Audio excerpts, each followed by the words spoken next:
अस्सलाम वालेकुम, मैं तारक सानी ते तुसीं वेख रहे हो मेरा YouTube channel Rahbar entertainment plus. Iqbal Hasan दियां दो सुपरहिट फिल्म लैके तुहाडी खिदमत विच हाज़र हो रहे हैं और तुहानूं दसदा जावां कि फिल्मां दोनों जिहड़ियां फिल्मां यूट्यूब ते मौजूद नहीं हैं। और अगर तुहानूं मेरी मालूमात अच्छी लगी होवे तो मेहरबानी करके मेरे जिहड़ा चैनल है उसनूं सब्सक्राइब करया करो, शेयर भी करो और कमेंट्स भी प्यारे जिहा करया करो। तुसीं साडी फेवर करोगे, साडी हौसला अफजाई करोगे तो तुहाडा बहुत शुक्रिया। और पहली फिल्म लैके जिहड़ी तुहाडी खिदमत विच हाज़र हो रहे हैं उस फिल्म का नाम है मेरा खून। 1 जून 1973 बरोज़ जिमा रिलीज होने वाली एक रंगीन पंजाबी फिल्म मेरा खून और अपने दौर की सुपर दुपर हिट फिल्म सी।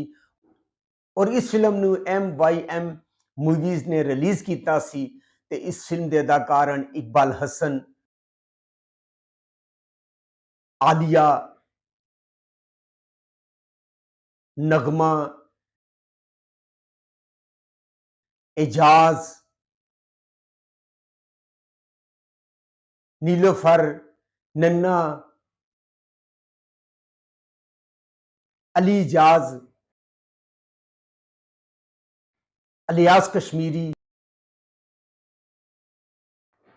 सबा, ताया बरकत, सीमा,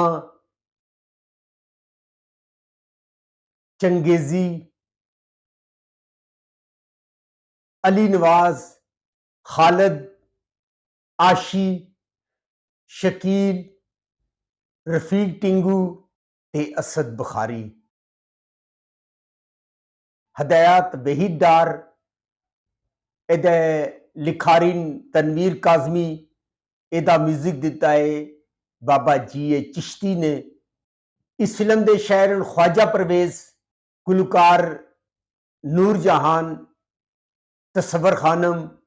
और इस फिल्म के अंदर पहली दफा आलिया ते एजाज की जोड़ी बनाई गई है, जबकि नगमा ते इकबाल हसन की जोड़ी बनाई गई है।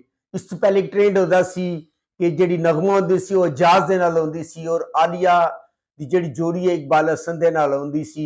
लेकिन वहीद डार ने इस फिल्म एक तजर्बा किया है और उन्हों का एक तजर्बा कामयाब रहा और यह फिल्म सुपर डुपर हिट हुई। इस फिल्म के 7 गाने सन, 5 गाने जिहड़े नूरजहान की आवाज़ विच सन ते 2 जिहड़ा वो तसव्वुर खानम की आवाज़ विच सन।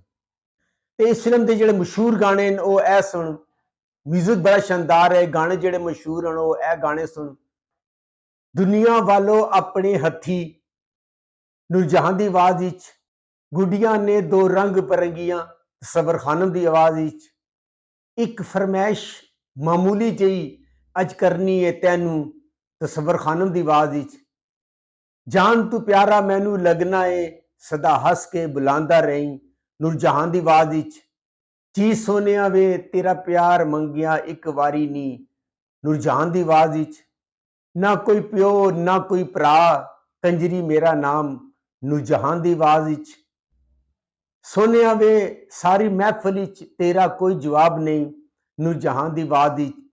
और यह फिल्म यूट्यूब पर मौजूद नहीं है, बड़ी ज़बरदस्त कहानी है, अपने दौर की सुपर डुपर हिट कहानी है। और दूजी फिल्म जी मैं लैके तुहाडी खिदमत विच हाज़र हो रहा उस फिल्म का नाम है मुकाबला।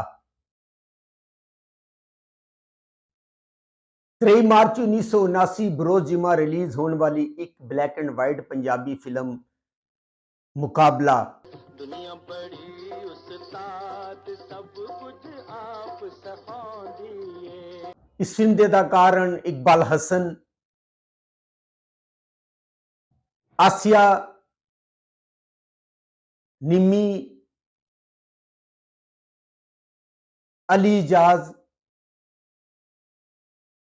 असलम परवेज। इस फिल्म के हदायतकार S जमशेरी, एदे फिल्म साज अजमल मलक ते एदा म्यूजिक दिता है वजाहत अतरे ने।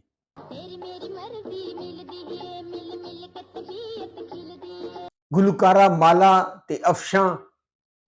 इस फिल्म के 2 गाने बड़े ही मशहूर होए, हाय नजरां च खुब गया है मुख दिलदार दा माला दी आवाज़ विच, नजरां च खुब गया गया गया गया हाय मुख दिलदार ਅੱਜ ਕੱਲ ਦੇ ਲੜਕੇ ਲੱਭਦੇ ਪਿਆਰ ਕਰਨ ਲਈ ਅਫਸ਼ਾਂ ਦੀ ਆਵਾਜ਼ ਵਿੱਚ ਲੜਕੇ ਲੱਭਦੇ ਪਿਆਰ ਕਰਨ ਲਈ ਹੋ ਅੱਜ ਇਹ ਦੋ ਗਾਣੇ ਬੜੇ ਮਸ਼ਹੂਰ ਹੋਏ ਸਨ ਔਰ ਮੈਂ ਤੁਹਾਨੂੰ ਦੱਸਦਾ ਜਾਵਾਂ ਕਿ ਇਹ ਫਿਲਮ YouTube ਤੇ ਮੌਜੂਦ ਨਹੀਂ ਹੈ। ਅਗਰ ਤੁਹਾਨੂੰ ਮੇਰੀ ਮਾਲੂਮਾਤ ਅੱਛੀ ਲੱਗੀ ਹੋਵੇ ਮੇਰੇ ਚੈਨਲ ਨੂੰ ਲਾਈਕ ਕਰੋ, ਸਬਸਕ੍ਰਾਈਬ ਕਰੋ ਤੇ ਸ਼ੇਅਰ ਕਰੋ ਤੇ ਨੈਕਸਟ ਵੀਡੀਓ ਤੱਕ ਰੱਬ ਰਾਖਾ।